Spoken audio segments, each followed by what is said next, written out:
বারবার মানা করছি, তাও আপনি আমার সামনে আসছেন কেন? কেন আসছেন? আজ আমি সব ভেঙে ফেলবো, সব ভেঙে ফেলবো। আমি কি করছিস তুই? পাগলামি করিস? পাগলামি করবো আমি? এই মেয়েটাকে আমি বারবার মানা করছি, তাও আমার সামনে চলে আসছে কেন? আজ তোমাকে উত্তর দিতে হবে কেন? তুই তুই ওনাকে চিনিস রোহিত? হ্যাঁ চিনি, তুই যা এখন, যা। কিন্তু কেন? পরে বলবো। তার আগে ওনাকে বলতে হবে উনি কে, কেন ওনার সামনে আসা যাবে না? তাছাড়া আমি কোথায় যাবো না যাবো সেটা উনি ঠিক করে দেবেন। আজকে ওনাকে উত্তর দিতেই হবে। কেন কেন আমার মুখটা দেখে উনি এরকম করেন? কেন? কি আছে আমার মুখে? ওকে চুপ করতে বল। টেবিলে গিয়ে বস, আমি আসছি, পরে কথা বলবো। না রোহিত, আজকে একটা ব্যবস্থা করতেই হবে। উনি বারবার আমাকে দেখে এরকম কেন করবেন? হ্যাঁ, আজ ফেসলা করতেই হবে। বারবার তুমি আমার সামনে কেন আসো? কেন?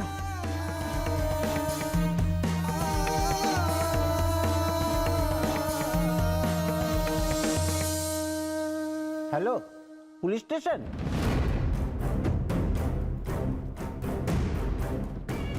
রোহিত, তুই যদি ওনাকে চিনে থাকিস তাহলে ওনাকে জিজ্ঞেস কর আমার মুখে এমন কি আছে যাতে ওনার এত প্রবলেম। প্রবলেম একটাই, এই মুখটা শুধু একজনেরই হতে পারে, একজনের।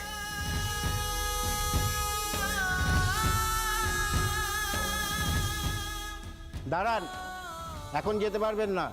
ভাঙচুর করে অনেক ক্ষতি করে দিয়েছেন। থানায় খবর গেছে, পুলিশ আসছে। দাঁড়ান ওখানে।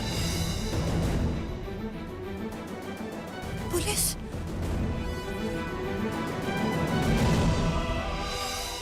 এভাবে মন খারাপ করে বসে থাকলে চলবে? সুপের এনার্জিটাকে কাজে লাগাতে হবে তো।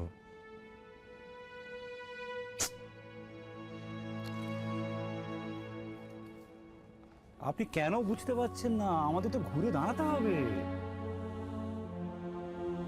ভালো লাগছে না, কিচ্ছু ভালো লাগছে না।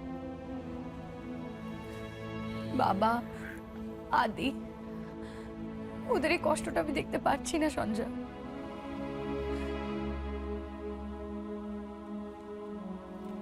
তার উপরে মহিলা চূড়ান্ত বাড়াবাড়ি করে চলেছে। এরকম একটা দম বন্ধ করা সিচুয়েশনে তুমি বলো তো আমরা কি করে ঘুরে দাঁড়াই? দাঁড়ানো যায়, ঘুরে দাঁড়ানো যায়, ঠিক এইভাবে। তোমার এই বাজে ইয়ার কি আমার ভালো লাগছে না এখন ইয়ার কি শুনতে। নয়, আমি কেন বলছি এই কথাটা বারবার?